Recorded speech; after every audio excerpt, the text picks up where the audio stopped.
हिंगोली जिल्ह्यातील आखाडा बाळापूर इथं चालू असलेले अवैध धंदे बंद करण्याची मागणी आखाडा बाळापूरचे भाजप शहराध्यक्ष गजानन बोंढारे यांच्यासह शेरसिंग बावरी, राहुल पदमगिरवार, शहराध्यक्ष भाजप युवा मोर्चा आखाडा बाळापूर, निकेश गायकवाड यांच्यासह काही पदाधिकाऱ्यांनी पोलीस महानिरीक्षकांकडे केली आहे। या भागात गुटखा विक्री जोरात सुरू असून आमचे वरपर्यंत संबंध असल्याचं गुटखा विक्रेत्यांकडून बोललं जात असल्याची चर्चा देखील आखाडा बाळापुरात जोरात सुरू आहे। याबद्दल काय म्हणालेत भाजपचे पदाधिकारी पाहूया।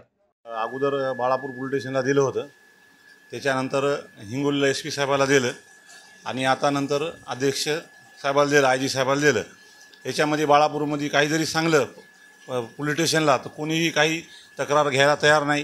केसेस करायले तर तात्पुरते नावं द्यायले तर नावं दिली की केस म्हणाली बा याचा गुन्हा दाखल झाला, आम्ही केस केली। दारूवाल्यावर तसंच करायले, तू त्या दारू विक्रेत्यावाल्याला म्हणाले की बा तू एखादी आम्हाला केस दे आणि एक नवीन घेऊन कोणाला बी केस करून हे करायले समजा दाखवायले तर। आणि बाळापूरला रात्री दिवस रेती मुरुम चालू राहते, पण याच्यावरही प्रशासन काही हे लक्ष देत नाही। कारण आम्ही बाळापूरला बीट जमादार आणि जे लाईटर आहेत त्यांना सांगलं, पण ते काही लक्षावर घेत नाहीत।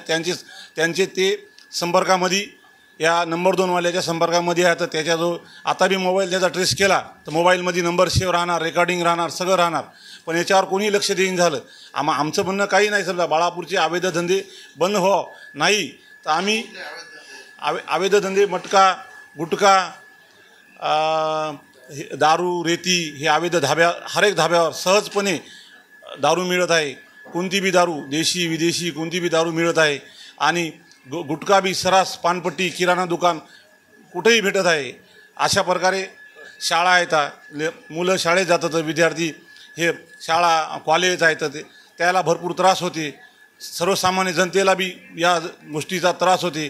आखरीला आता मी निवेदन दिलं, आता याच्यावर कारवाई करायला पाहिजेत, आमचं एक म्हणणं आहे। शहरामध्ये आखाडा बाळापूर शहराच्या जवळपास बरेचसे बीट येतात। त्या प्रत्येक बीटमध्ये प्रत्येक अवैध धंदा चालू आहे।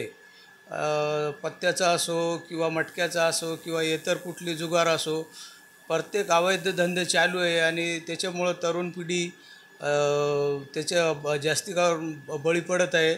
आणि हे सर्व धंदे पोलीस स्टेशनच्या कोणाच्या ना कोणाच्या तरी अंडरग्राऊंड खाली चालत आहे।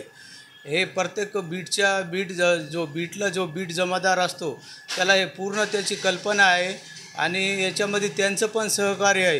हे काहीतरी कुठंतरी हप्ते वसुली काहीतरी वगैरे करून हे अवैध धंदे चालवतात। कारण की काही बऱ्याच वर्षापासून काही होत नाही इथं आणि अनेक वर्षापासून आपण बघतोय किती वेळ